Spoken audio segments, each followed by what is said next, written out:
Good evening, everyone. My name is Felicity Jones. And I'm Armie Hammer, saying welcome to the Graham Norton Show!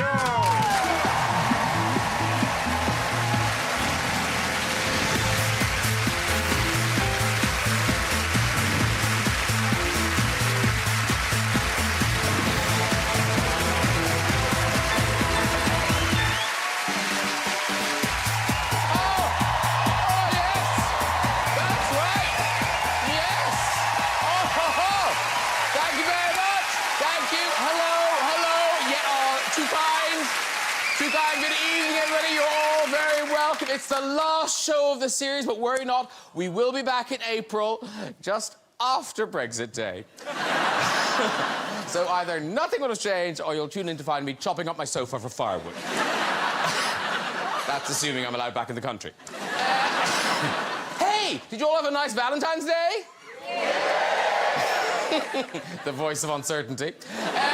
No, I love Valentine's Day. You know, it's great to just see two people so in love and just come alive when they're next to each other.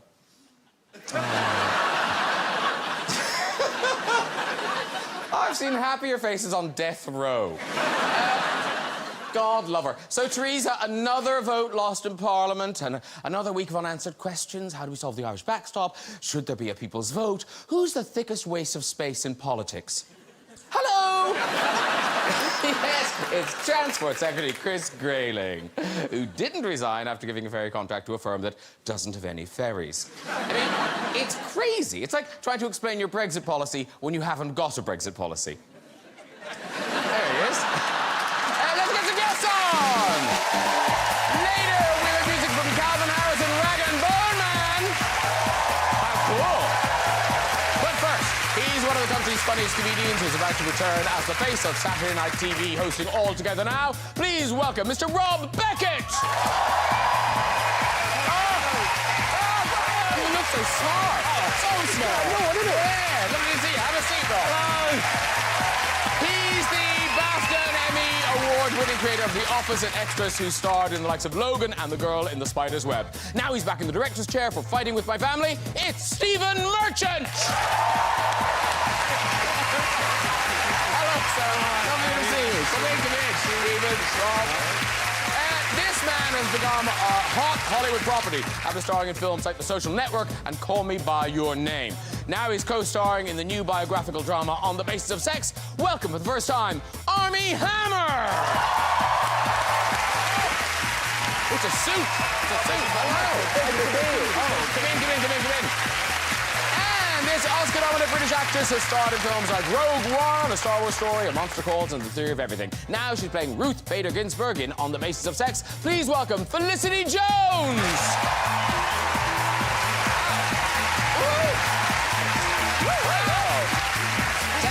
Sexy slit up.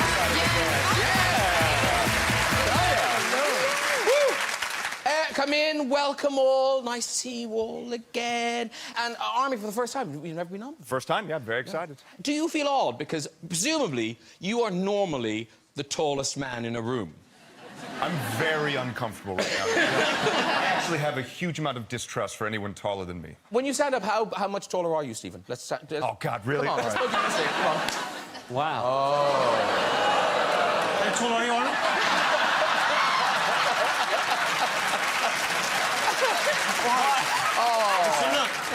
It looks like... Your father and I are very pleased. Go and enjoy yourselves at the prom. It looks like gay dads. It looks like gay dads. I should be so lucky.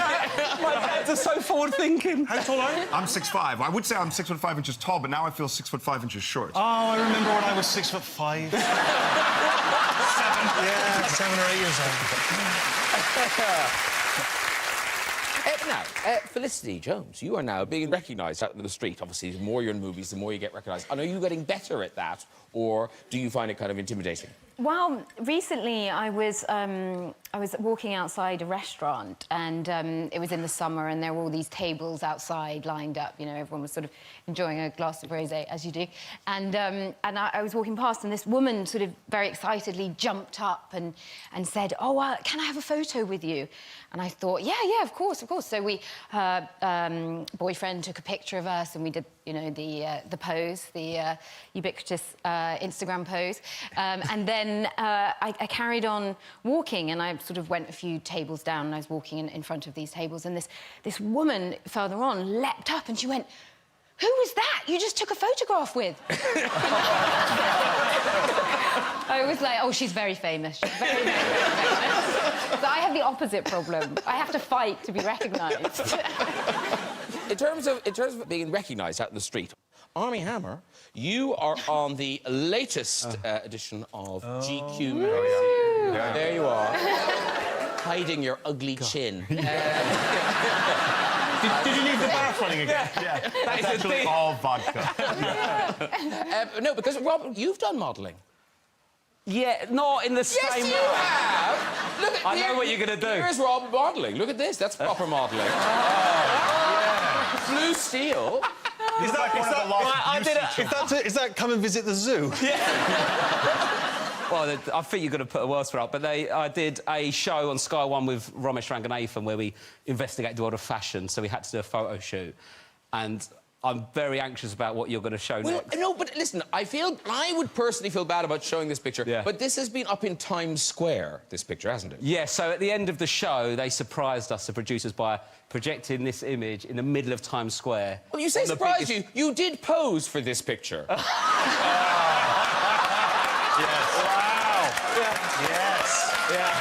Goodness me. This is actually the Call Me By Your Name sequel that they've been waiting for. Don't call me by your name. I just wanted to prove that, you know, you can be a sex symbol like Armie and still be funny like me as well. Do you know what I mean? Together, we're proving that. Well, no, here's a weird thing, because I was looking at this picture earlier. Was you? Yes, and but I didn't want to, you know, I was trying to, you know, settle my face. Yes. And here's that picture. And now, ladies get camel toe. Yeah. Right? And I didn't know that there's a name for that. And apparently it's moose hoof. Moose hoof. That's good. I didn't know. Did you know that? Is that my There's moose a lot of moose hoof going on there, Yeah. from what I can see. Congratulations. I think a lot of it is moose sock, to be honest. Oh, it follows you around the room. Where you look It will find you. Right. Our first film tonight stars Felicity Jones and Armie Hammer in On the Basis of Sex. It's out next Friday. And this is a true story of an incredibly important figure in American society and politics, Ruth Bader Ginsburg. And obviously you play Ruth Bader Ginsburg, and Arnie, you're her husband, Marty. But for people who don't know, and I think a lot of people, British people, have heard of her, but they don't quite get her importance. What makes her such an important figure?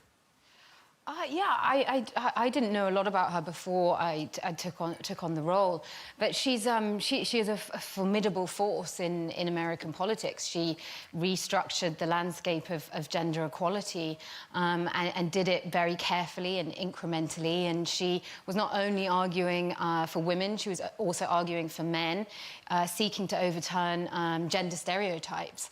And the film is about a particular case, but it's also about her relationship with her husband and what they achieved as a family. And kind of her genesis. And she's now a Supreme Court justice. There she is with all of them. And it seems like this is her year. I mean, you guys have made this film. There was a documentary out as well. Is this an anniversary, or is it just people kind of celebrating this woman? Is there a particular reason? I think it's because she's become, in recent years, a bit of a punk icon. She's not afraid to say her opinion. She's become very outspoken, particularly with recent political developments in the US. So I think people really look up to her because she's actually someone in power who has decent principles, which is pretty rare at the moment. Yes. And Ruth herself, because you kind of think busy, being a Supreme Court justice, but she was sort of involved in the process. Yeah, loosely. I mean, her nephew, Daniel Stiepelman, wrote the script, and we were really lucky to have that, because I think if anybody else would have written this story, it would have been a courtroom drama or something like that. but we had immediate access to the sort of inner workings of the family. We had the ability to kind of look beyond the frock and see the woman behind it, and sort of the workings of their personal relationship. So, like you said, you do get to see the genesis of this woman who would become this sort of like gender equality warrior and Supreme Court justice. And obviously she met you as the film was premiered and things. And I'm not saying she preferred one of you, but here's a picture of Ruth Bader Ginsburg with Felicity there, lovely. Ah. And now here she is with Army. Now, if you just want to a close-up of her face there with Army, and let's go back to Felicity's... That's cool. That's whatever. Where's Army? Yeah, that's what it was like when we first met. We were so nervous going in to meet her. You know, she's this incredibly dignified woman who people look up to, and we were nervously waiting outside, thinking of things that we could say to impress her. And then when we walked in, she just couldn't take her eyes off Army Hammer. She was just literally captivated by him, looking up at him. So doesn't she write you notes? Realised she was a human. Yeah, she sent a few letters to the house. I mean, Really? look, Felicity talks to her on the phone. So, I mean, trust me, I got the short end of that stick. Okay. I do occasionally get, like, a letter from the Supreme Court, which is terrifying at first until you open it and you go, oh, thank God, it's just... Right, we've got a clip. This is the two of you as Ruth and Marty essentially discussing that first case that you referred to. Marty? Section 214 of the tax code assumes a caregiver has to be a woman. This is sex-based discrimination against a man. Poor guy. If a federal court ruled that this law is unconstitutional, then it could become the precedent others refer to and build on. Men and women both. It could topple the whole damn system of discrimination. What? Nothing. I'm just thrilled at your newfound enthusiasm for tax law. Marty. Marty. We need to take this case.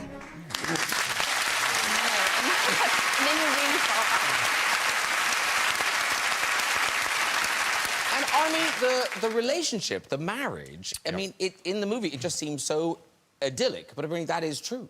Yeah, it's really true. But I read the script, and it described this husband who was incredibly progressive for the time, and supportive, and perfect, and charming, and pithy, and awesome, and everybody loved him. And I was like, look, this is... I don't know what to do with this. Like, as an actor, this guy's too perfect. This can't be right? Like, he couldn't be this great. And everybody ubiquitously said the same thing. They said, no, you're right. It's not right. He was better than this. Oh. And I was just like... Sickens me. I was like, well, what the hell do I do with that as an actor? Yeah. Like, come on, give me something to do here. But yeah, he was really... I think that their sort of model of their marriage and their relationship was really the basis of the gender equality that Ruth later sought through her entire legal career. But apparently his fabulousness has cast a slight shadow over your own marriage. Yes. It's a high standard to live up to, I'll be honest. And now that my wife has seen the film and lived with me while I was sort of doing the Marty thing, every so often, if I fail to live up to the Marty standard, like let's say I get out of a car and I walk away without waiting for her, I don't open a door or something, she'll just casually look at me and go, Marty wouldn't do that. I know, he's perfect, whatever. But yes, by the way, it's more aspirational than anything else. So. But is it... I don't know whether you were just dating or whether you just got married, but there was a Christmas when you really dropped the ball. Oh, God, yes. It was our first Christmas as a married couple. So we go back to her family's place in Colorado. We're going to spend Christmas there with them. And leading up to it, I said to my wife, I said, well, what do you want for Christmas? And she said, nothing. And I said, no, but really, what do you want for Christmas? And she said, nothing. And I made the mistake of believing her. So then, Christmas Day comes Good noise, around. everyone. Yeah. Very good. That's 600 people going, what an idiot. You get it. Good for you. So then, Christmas morning, everybody's opening presents. We're giving presents to the kids, for her parents, for her siblings, for significant others. Everyone gets presents, and all of a sudden, I see my wife kind of looking around, noticing that there's really nothing for her. And then she looks at me, and I go, what? And she's like, Okay. And then everyone finished doing the present thing, and we went downstairs, and she just started crying. And she was like, "This is our first Christmas as a married couple with my parents? What is wrong with you?" And I was like, "You told me nothing." And she goes, "And you believed me?"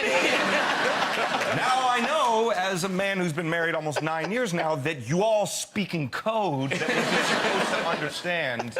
I'm still not fluent, but I think I'm getting better. Yeah. Because, Rob, you're married, right? Yes. Yeah, you're married. And Did you ever make this same mistake? No, I'm not an idiot. What the?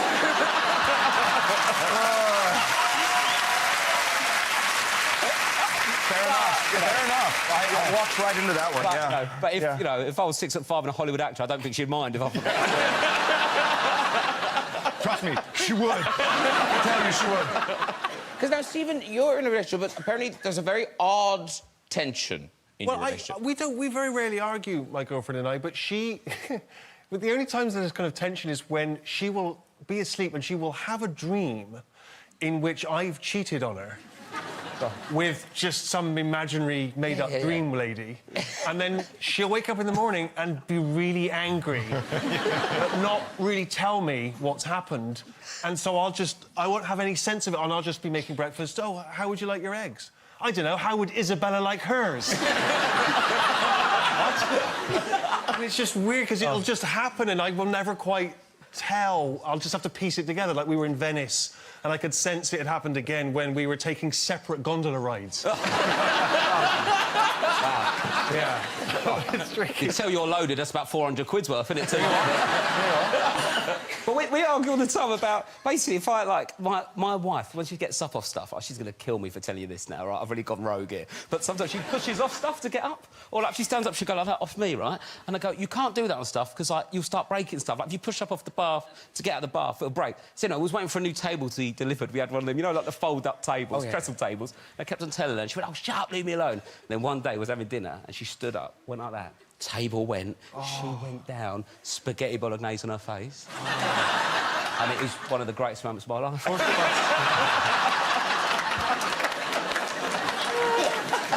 That'll hopefully balance out the moment when she sees this show. Yeah.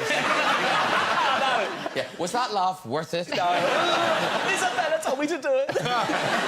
But now, because Felicity, you're fairly recently married. What? Not a year yet, is it? Half a year? Or? Yeah, just last year, I think.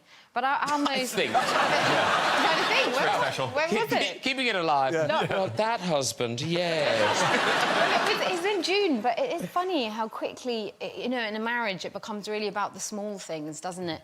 And I've realised there's now... The dishwasher has become a bit of a war zone. That you suddenly, it's the really little things, isn't it, that cause the most trouble. And I've realised our essential difference is that I like to stuff the dishwasher incredibly full, put as much stuff in there as possible, and my husband prefers it very cleanly and efficiently stacked very carefully. And I'm hoping that we're going to be able to resolve at some point this dishwasher conflict. Stuff. I'm sorry, no, I'm with Charlie on this one. What? The dishwasher works the most efficiently when it's efficiently loaded. You stuff it in there full of shit, and you're going to end up with dirty dishes at the end. You got to clean again anyway. No, but you get more stuff in. But it doesn't get clean. I'm with Felicity. Turn it on again. No. You never want to empty it anyway. That's the thing you don't want to do. So just keep sitting there doing it. Loading it Barney, would up. Marty say this? Marty would do them by hand.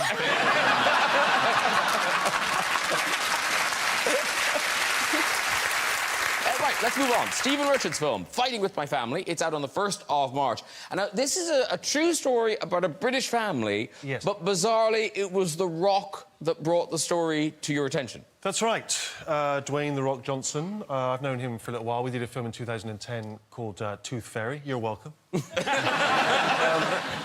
So I've known... there we are, yeah. He with Julie Andrews. Yeah.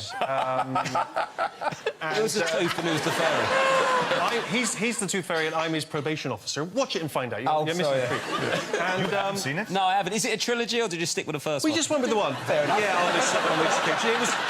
We went with the only... We went just with the one due to public demand.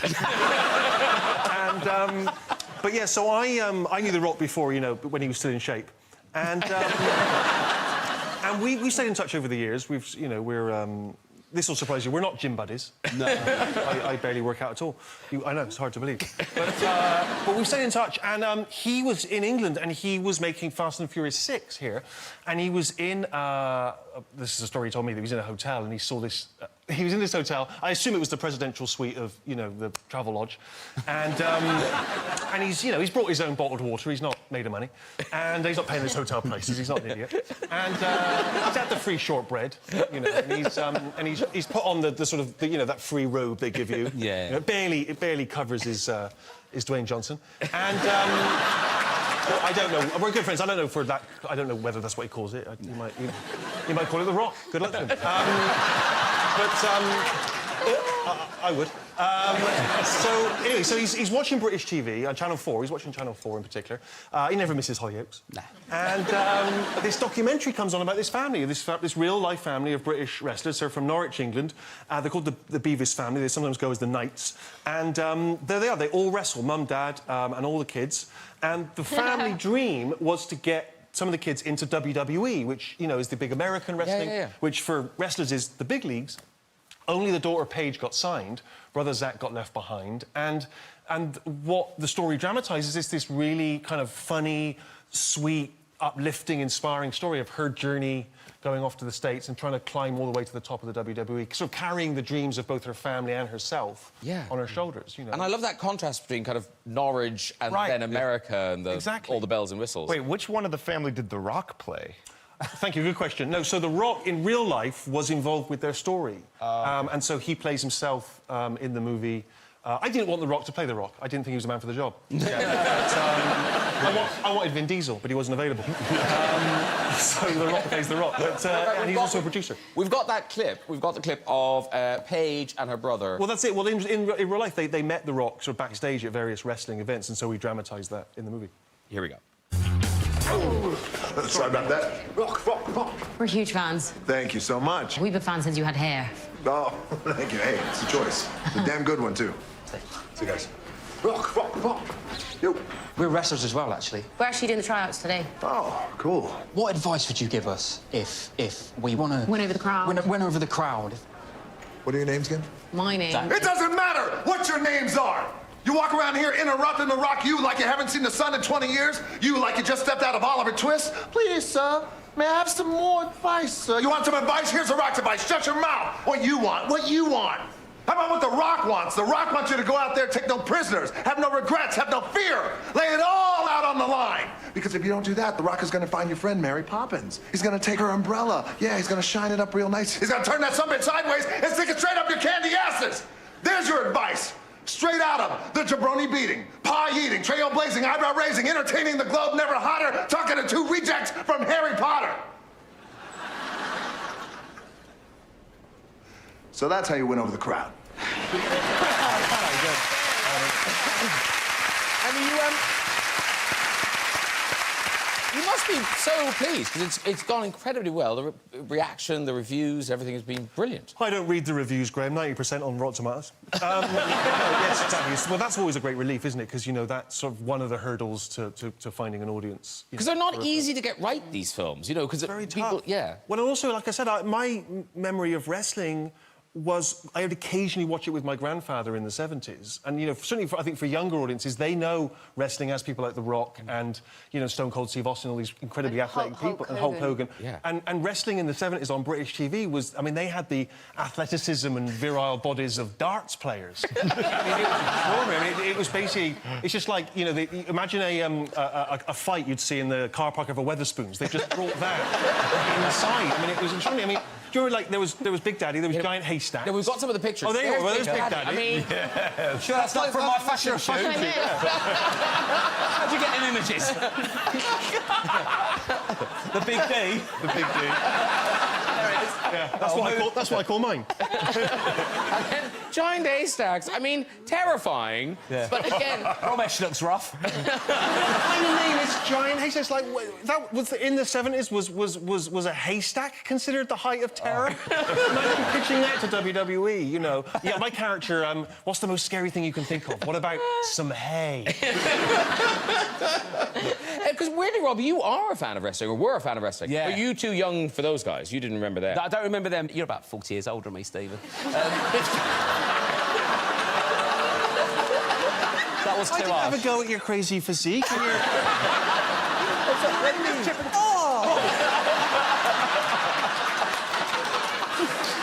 Just a bit angry I didn't get the part of The Rock in your film. But I queued up to meet The Rock and The Big Show in HMV in about 15 years ago. Yeah. But, like, really embarrassed myself, you know, because you take so long to wait to meet them, don't you? Because you queue up. And then I was like, and I just shook his hand and went, cheers a lot! I just panicked between cheers and thanks a lot. Cheers a lot! And my brother still going to me, cheers a lot! So, Stephen, writing, directing, all these things, but you are still acting. We saw you in The Girl in the Spider's Web. That's right, yeah, Yes. yeah. And that was a big kind of action movie. Well, one of the reasons I wanted to do it was because it was, had an actiony element, Yes. a dramatic element, and it was actually going to be. They told me I could do it. That I was going to be in this fight scene. It's the first time that I've ever done a fight scene. I'm sure you've done plenty, but I was very excited at the idea of being in this fight scene. They said, "OK, so what's happening? You've got this young son, and this assassin breaks into the house where you're staying, and you're in the bathroom with your kid getting ready for bed, and the assassin comes in, and I'm like, OK, great, and I sort of defend my son, yeah, and they're like, well, no, what we want you to do is we want you to cower in the corner." I'm like, right, and so what happens to the assassin? And you go, well, don't worry, someone's going to tackle him, and I'm like, right, OK, and the guy playing the assassin was your height, and I'm 6'7", and the person tackling the assassin was Claire Foy from The Crown, who's just over 5 feet tall. And I'm like, right. And I just cower in the corner, and they're like, yeah. And listen, I'm all for, empowering women, having women as strong characters in movies, but there is nothing more humiliating than being an Englishman cowering in the corner while the Queen kicks someone's arse.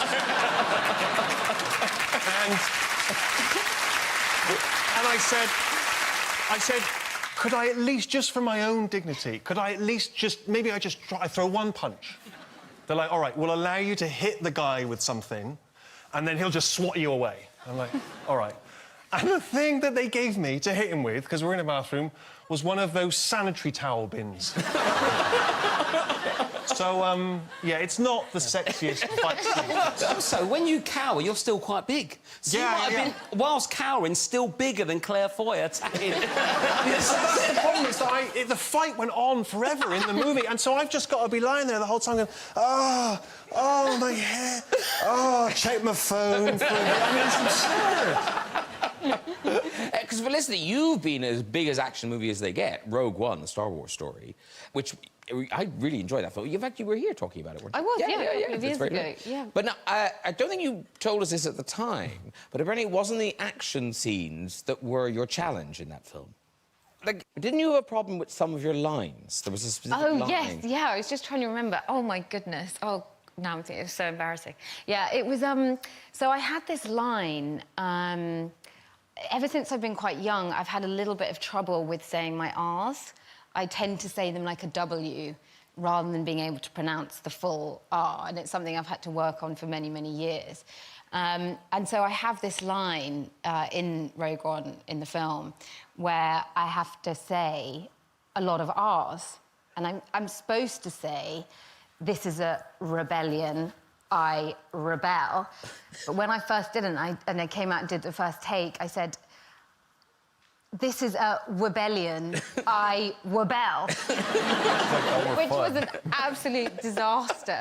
And then had to then go on and try and perfect it to get round the old R's. Yeah, even the name of the film's quite hard. Yeah. Yeah, Rogue One. Rogue One. Yeah, because talking of action movies, CGI, obviously, I've talked to actors a lot about CGI, and Army, you have had CGI, but in kind of films you wouldn't expect it. So in the Social Network, you played twins, but it's not complete CGI. When you're playing your own twin, there are two people. So on this scene specifically, I did both parts. Oh, you did? Yeah, so what they would do is they would kind of lock off the camera, and I would do one, and then Josh Pence would be doing the other, and then I would switch, I'd change wardrobe, hair, the whole thing, and go to the other. But anytime the twins had to touch each other or interact, then there would be Josh Pence, and we would both kind of do this thing together. And then they would later put my face onto his, like, as we were shooting. So, I mean, it was like a bit of a complicated process. So would he have like a green face? Or... No, he had, I mean, I feel so bad for the guy, because honestly... Poor fella.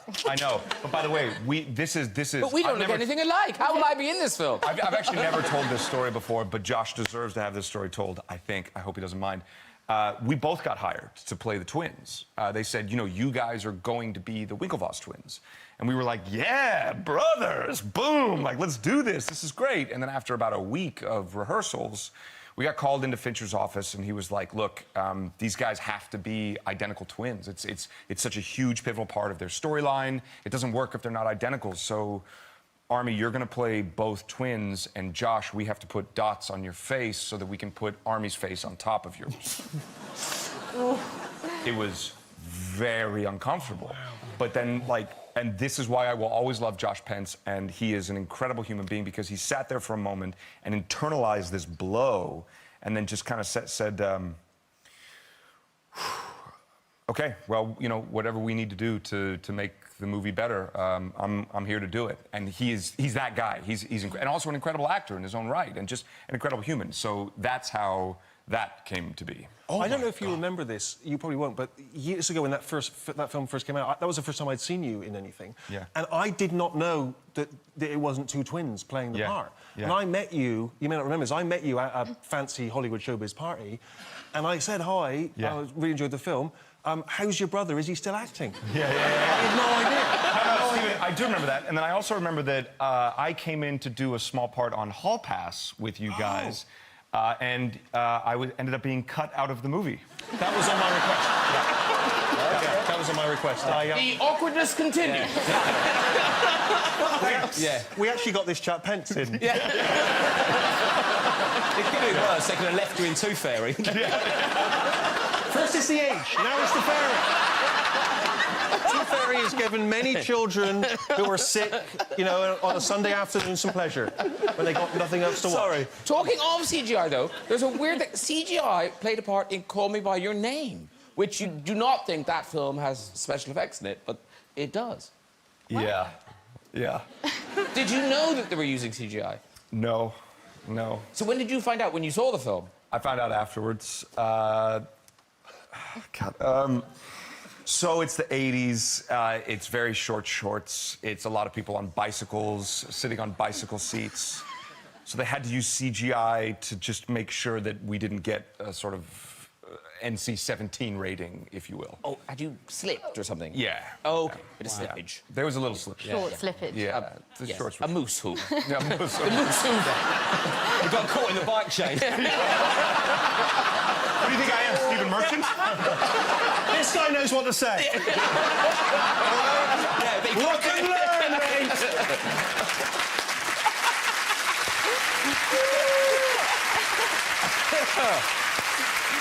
Moving swiftly on, Rob Beckett, he's soon going to be on our TV screens on Saturday nights, BBC One, It All Together Now. And you must be tough, because the first series went really well. Yeah, it was brilliant. It was really good reaction. People watched it and stuff, so it was good. It really enjoyed doing it. I'm surprised when I watched this new series that nearly everyone in the wall... Yeah.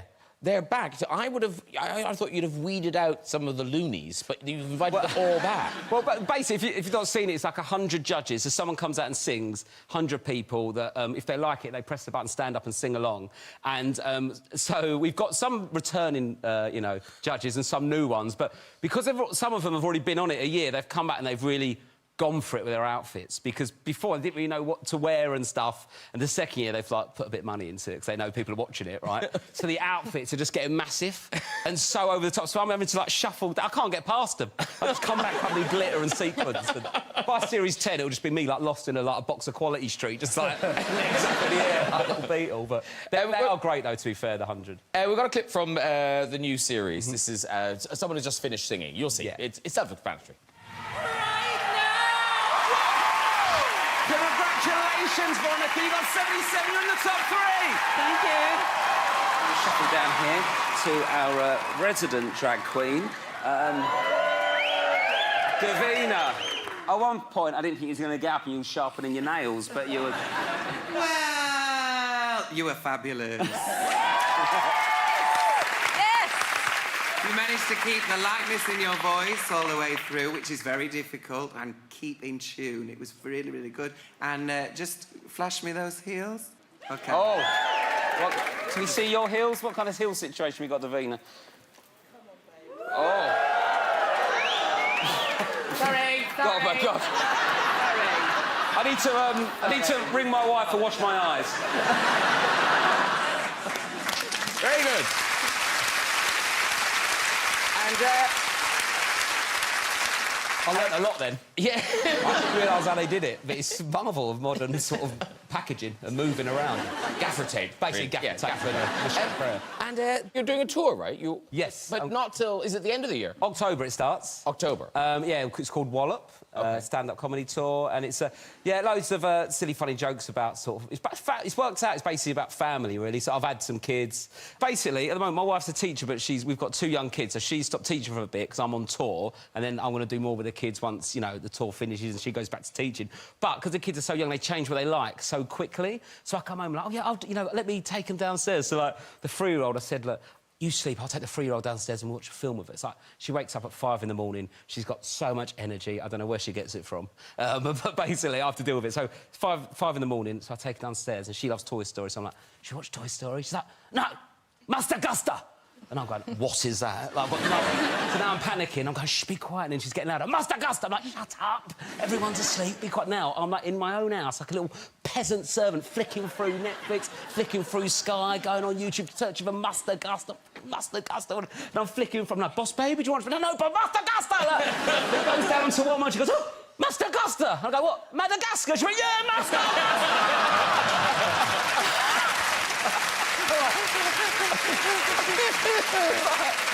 5:15 in the morning, I'm like...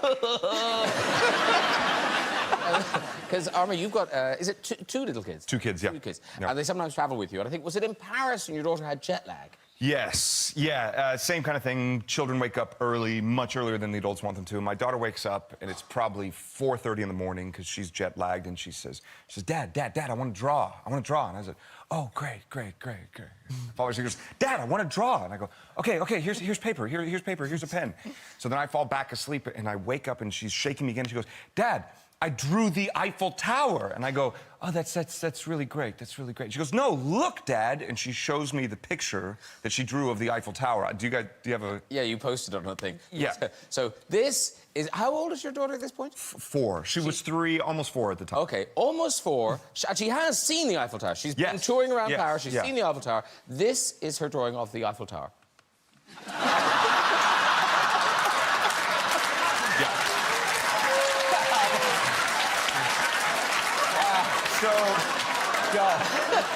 It's Picasso. So I wake up to that, and I go, okay, good job, honey, good job. Okay, no more drawing. Ever. You're done. This is too much. Yeah. Yeah, that's not going on the fridge. Yeah. However, it will go on the gram because I'm shameless. No, exactly, yeah. And presumably it'll show during her wedding and things like that. Oh, absolutely. Yeah, absolutely. Right, it's time for music, and we've got a great duo for tonight. One is an iconic Grammy Award-winning DJ. The other is the hip-hop turned soul singer whose smash hit Human shot him to stardom, performing their new single, Giant. It is Calvin Harris and Rag & Bone Man.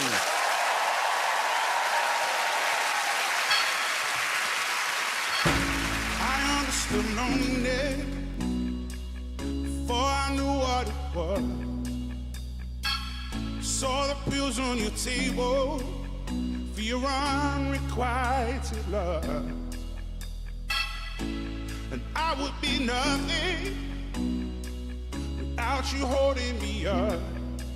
Now I'm strong enough for both of us, both of us, both of us, both of us. I am a giant. Stand up on my shoulders. Tell me what you see. I am a giant. We'll be breaking borders underneath our feet. I am a giant. I am a giant.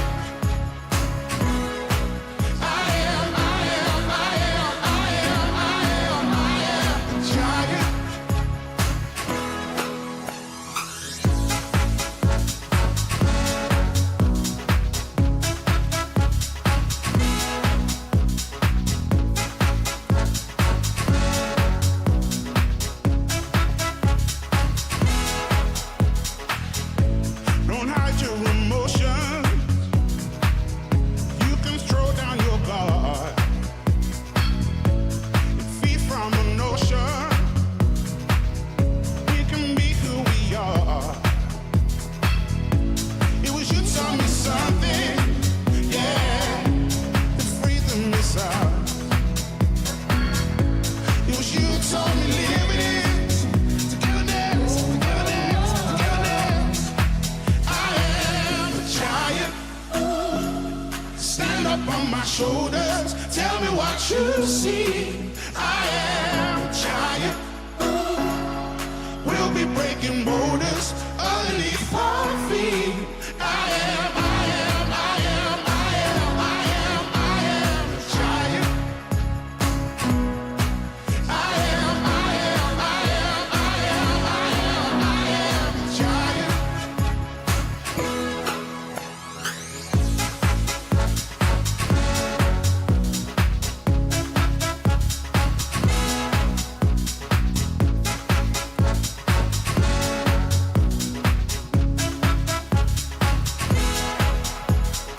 She threw it away in the dirt underneath, yeah, yeah. I wanna shake, throw it away in the dirt underneath, yeah, yeah. I wanna shake, throw it away in the dirt, yeah.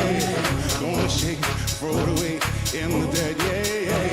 I wanna shake, throw it away in the dirt, yeah. I wanna shake, throw it away in the dirt, yeah.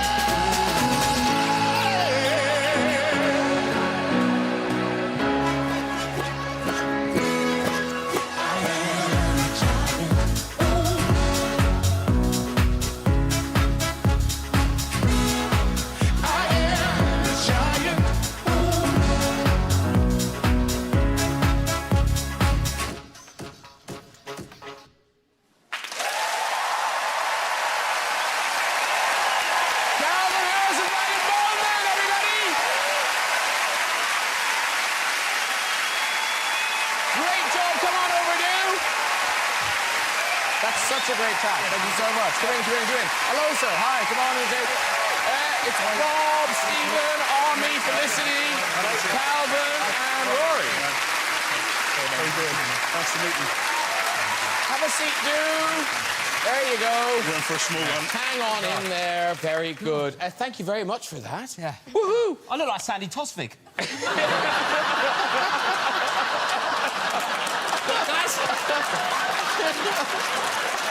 Just a few lads hanging out. You like a phone book or a booster seat. I'll tell you what I feel.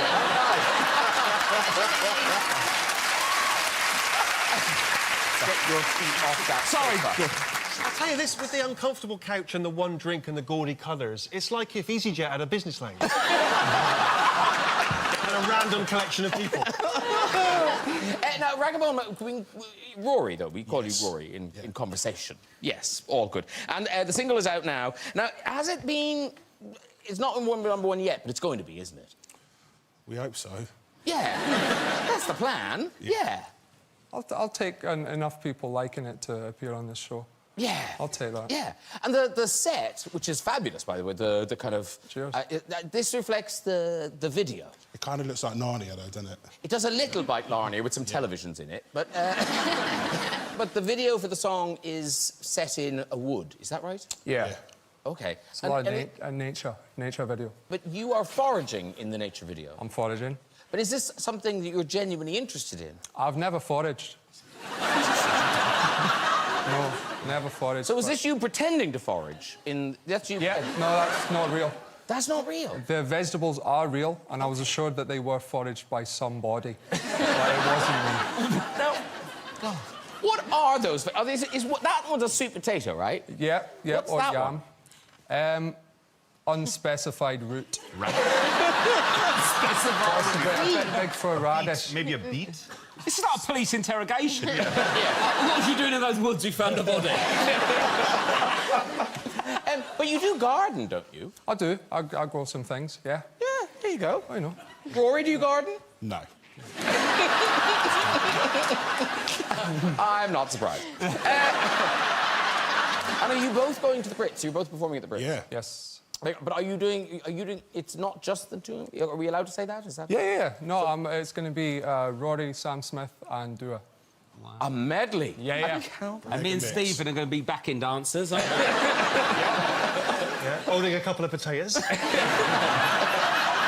Maybe. Some sort of root. Yeah, some kind of root vegetable. Some kind of root vegetable. Look, we look forward to seeing that. That sounds amazing. Good luck with the Brits. Good luck with that single. Thank you very much, Calvin, Harris, and Rag and Bone Man. OK. Nearly it, but we do have time to a quick visit to the big red chair. Who is there? Hello. Hello. Hi, what's your name? Savannah. Savannah. OK, where are you from, Savannah? I'm from St Albans, but I live in South London. She's from St Albans, but lives in South London. Her name is Savannah. That's all we know so far. People don't normally go that way. Normally it's South London to St Albans, so something's gone wrong there. And no one's chasing her. She's downsized. Yeah. And what do you do, Savannah? I work in advertising. Oh! OK. OK, off you go with the story, Savannah. So a few years ago, I was just started going out with my current boyfriend, and we were at university quite far away from each other. Oh, yes. So to keep things interesting and spicy, we used to use Snapchat to send each other some naughty pictures. Oh, Savannah. And one day I got pretty creative, and I was feeling pretty excited to send him my picture, and in the excitement, I accidentally sent it to my brother. Oh. Yeah.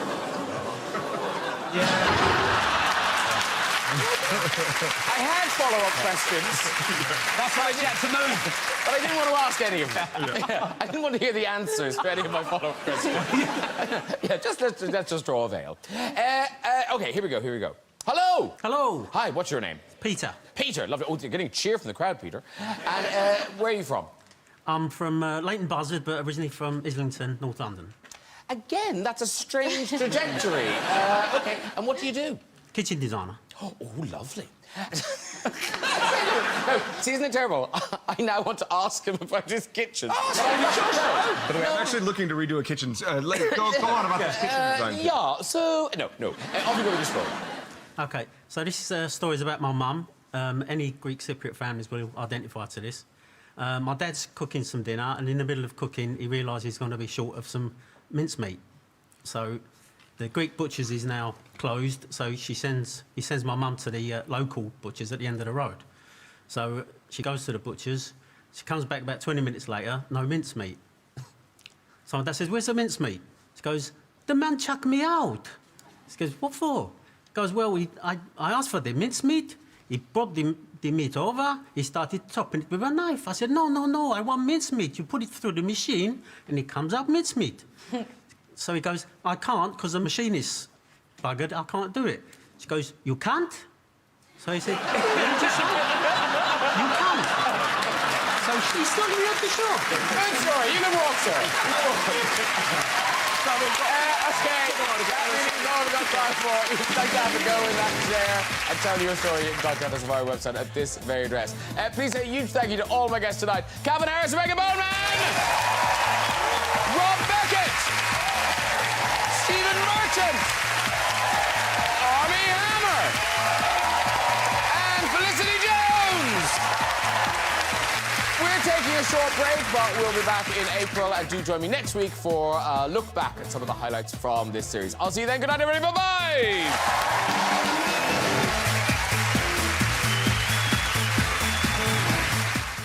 I hate to break it to you like this, but it's Eurovision season. Scott Mills and guests spill the secrets from behind the scenes of this year's competition. Listen now on BBC Sounds.